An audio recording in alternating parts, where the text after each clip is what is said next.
जी, अवलेश सिंह जी, आप इस समय बलिया में हैं, लेकिन चर्चाओं में इस समय प्रयागराज में यूपी से देखने आ गया सदन में कि एक नागरिक को 30 करोड़ रुपए क्या तो इस पे आपको स्पष्ट कली से दिख रहा है, पूरे देश देख रहा है, पूरा देश के लोग देख रहे हैं, सारे नेशनल चैनल पे सभी जगह चल रहा है कि अगर 30 करोड़ रुपया कमाया तो जनता के साथ क्या हुआ है स्पष्ट दिख रहा है।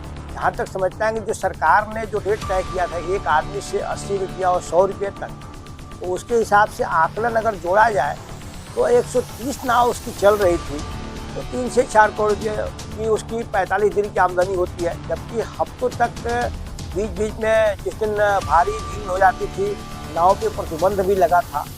तो इसलिए आप तो देख ही रहे हैं कि जो हमारे सूबे के माननीय मुख्यमंत्री जी हैं कितना सत्यता से और कितना सफाई से जनता के बीच, हिंदुस्तान की जनता के बीच भारतीय जनता पार्टी के लोग गुमराह करने का कोशिश कर रहे हैं।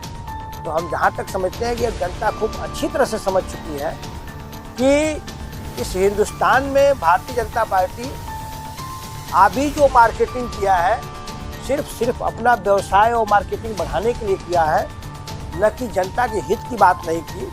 और 30 करोड़ रुपया अगर उसको आमदनी भी हुआ तो सरकार को उसको इनकम टैक्स जमा करना चाहिए, साथ साथ में जीएसटी जमा करना चाहिए, उसको पहले प्रूफ करना चाहिए, उसके बाद ये घोषणा किया होता।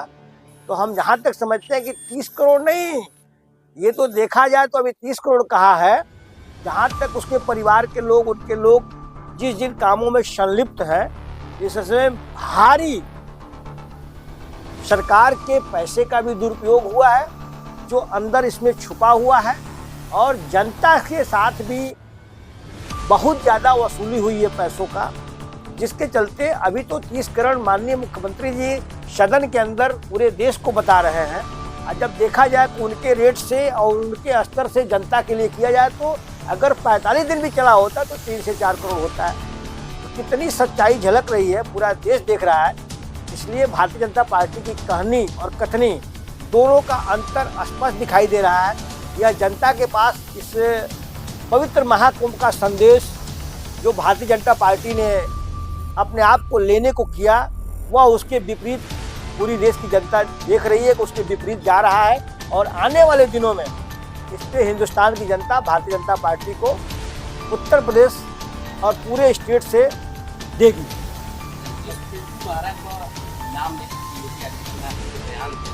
या योगी आदित्यनाथ जी ने उसके बैकग्राउंड पर रिसर्च नहीं किया था, रिसर्च किया था एक गैंगस्टर था, उन्होंने बड़े सदन में महिला वर्जन किया, जिसने कठिन परिश्रम किया और किस करोड़ कमाया। देखिए, भारतीय जनता पार्टी के लोग उनके शासनकाल में उनके पास एक सफ़ेद लॉन्ड्री मशीन है।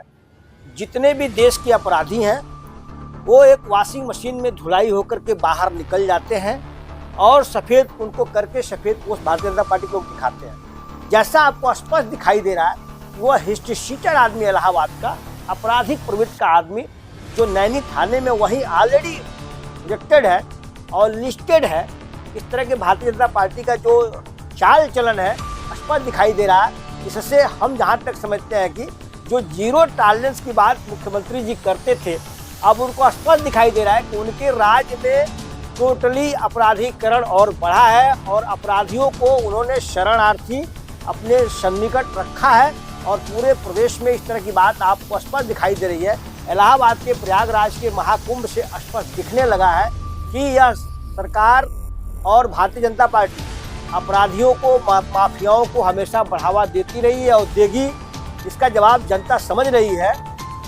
तो आने वाले दिनों में हमारे राष्ट्रीय अध्यक्ष जी ने बार बार कहा है यह सरकार भारतीय जनता पार्टी, उत्तर प्रदेश और डबल इंजन की सरकार, इनके टाइम में अपराधीकरण बढ़ा है।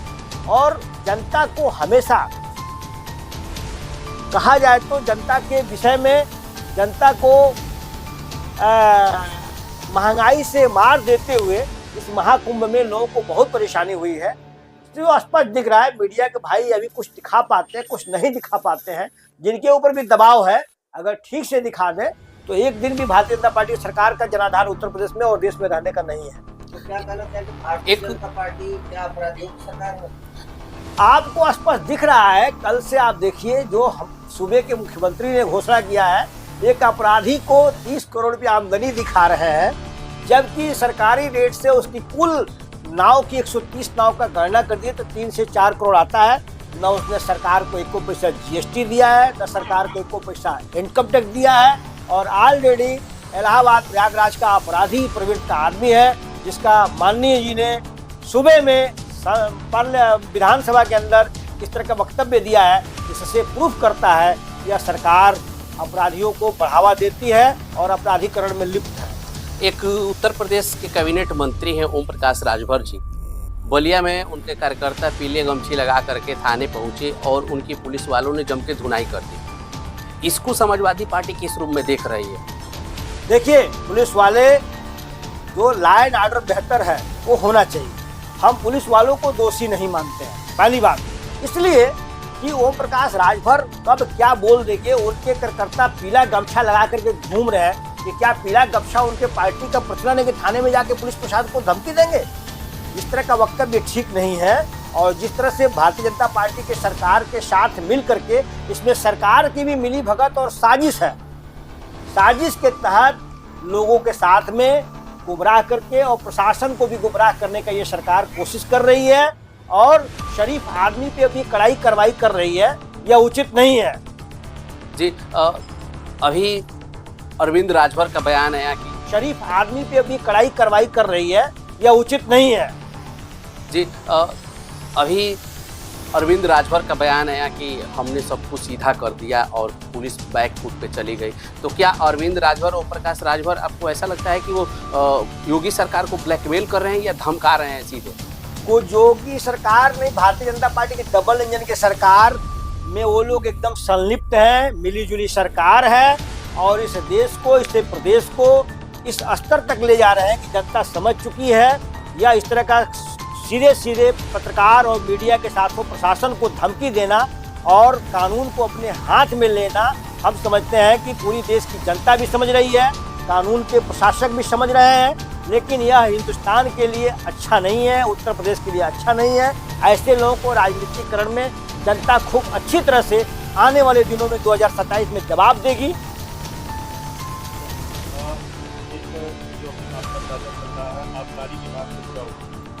जिसमें कल 6 मार्च को ई लॉटरी के माध्यम से जो बलिया शराब की दुकानों का चयन होना था, जिन अभ्यर्थियों को मिलना था, लगभग 6000 से अधिक आवेदन बलिया में डाले गए थे। 2-250 के आसपास दुकानें हैं, भांग की, देसी शराब की और अंग्रेजी शराब की। तो इसमें ये देखने में आया कि बलिया में बिहार के व्यापारियों ने ज़्यादा फॉर्म फिलअप किया था।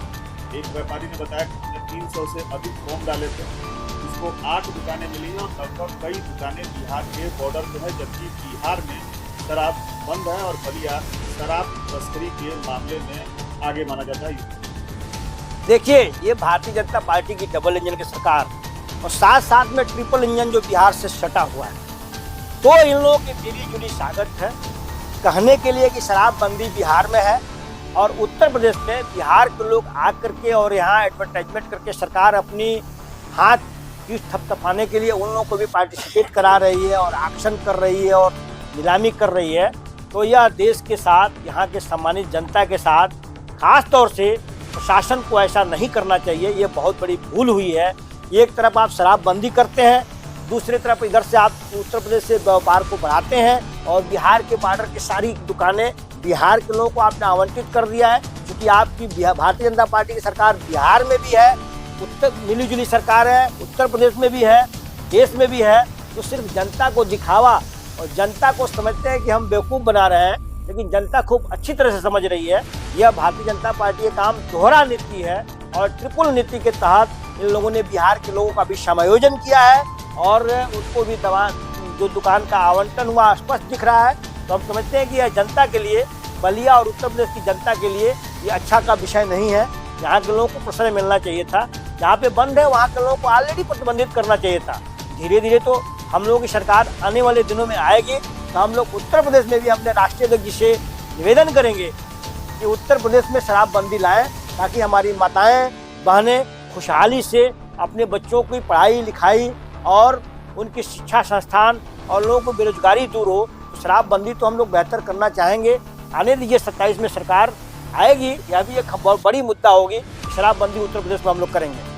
सिंह साहब, अभी इलाहाबाद उच्च न्यायालय ने बांके बिहारी मंदिर की 12 एकड़ की जमीन को अगली सरकार ने पिछले अपने कार्यकाल में कब्रिस्तान के लिए दे दिया था, उसको वापस बांके बिहारी मंदिर को वापस कर दिया है। इस पर आप क्या कहें? ये माननीय न्यायालय का जो आदेश होता है सर्वोपरि होता है। अगर आदेश कोई हुआ होगा तो फिर आगे लोग जाएंगे, सुप्रीम कोर्ट जाएंगे, या जो भी न्यायालय से संबंधित जो भी आदेश अगर आए होंगे तो उस पर विचारणीय होगा, अपील करने लायक होगा तो अपील होगा। जैसा होगा न्यायालय का हम सभी लोग स्वागत करते हैं, सभी मजहब के सभी देश के लोग स्वागत करते हैं।